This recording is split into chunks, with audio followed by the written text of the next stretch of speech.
जय श्री कृष्णा। मोक्षदा एकादशी व्रत कथा।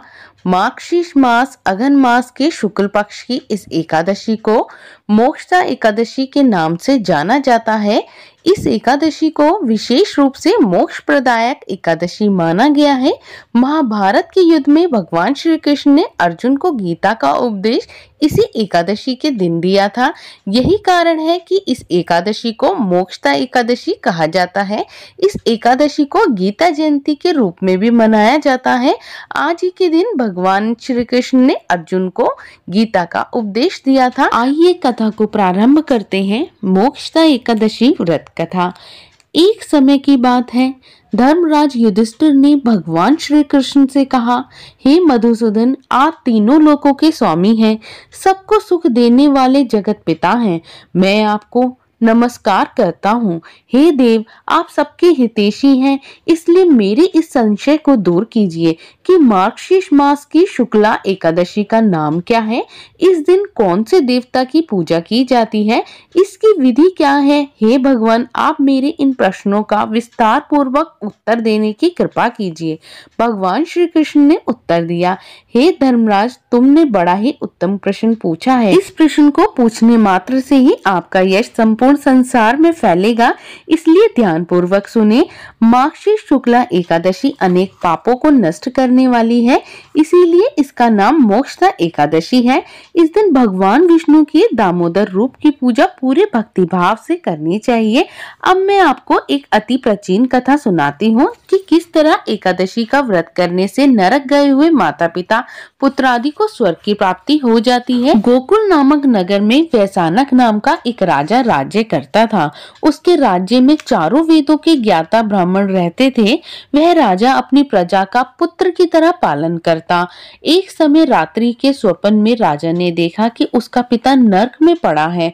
स्वप्न देखकर राजा को बड़ा ही दुख और आश्चर्य हुआ और प्रातःकाल होते ही विद्वान ब्राह्मणों से अपने स्वप्न की बात कही। राजा ने कहा, हे ब्राह्मणों, रात्रि में स्वप्न में मैंने अपने पिता को नरक में पड़ा देखा और उन्होंने मुझसे कहा, हे पुत्र, मैं नरक भोग रहा हूँ, मेरी यहाँ से मुक्ति करो। आप लोग मुझे कोई ऐसा तप, दान, व्रत आदि उपाय बताइए जिससे मेरे पिता की मुक्ति हो जाए। उस पुत्र का जीवन व्यर्थ है जो अपने माता पिता का उद्धार ना कर सके। एक उत्तम पुत्र जो अपने माता पिता और पूर्वजों का उद्धार करता है, वह 1000 मूर्ख पुत्रों से अच्छा है। राजा के ऐसे वचन सुनकर ब्राह्मण कहने लगे, हे राजन, यहाँ समीप ही भूत भविष्य वर्तमान के ज्ञाता पर्वत ऋषि का आश्रम है। आपके प्रश्नों का उत्तर वे भली भांति दे सकते हैं। ऐसा सुनकर राजा पर्वत मुनि के आश्रम में गया। उस आश्रम में अनेकों शांतचित्त योगी मुनि तपस्या कर रहे थे। उसी जगह चारों वेदों के ज्ञाता साक्षात ब्रह्मा के समान पर्वत मुनि बैठे थे। राजा ने वहां जाकर उनको साष्टांग प्रणाम किया। पर्वत मुनि ने राजा के आने का प्रयोजन पूछा। राजा ने कहा, हे महाराज, आपकी कृपा से मेरे राज्य में सब कुशल है, परंतु अस्मात् ही एक विघ्न आ गया है जिससे मेरे हृदय में अत्यंत अशांति उत्पन्न हो गई है। यह सुनकर पर्वत मुनि ने एक क्षण के लिए आंखें बंद की और भूत भविष्य के बारे में विचारने लगे। फिर बोले, हे राजन, मैंने अपने योग बल से तुम्हारे पिता के सभी कुकर्मों को जान लिया है।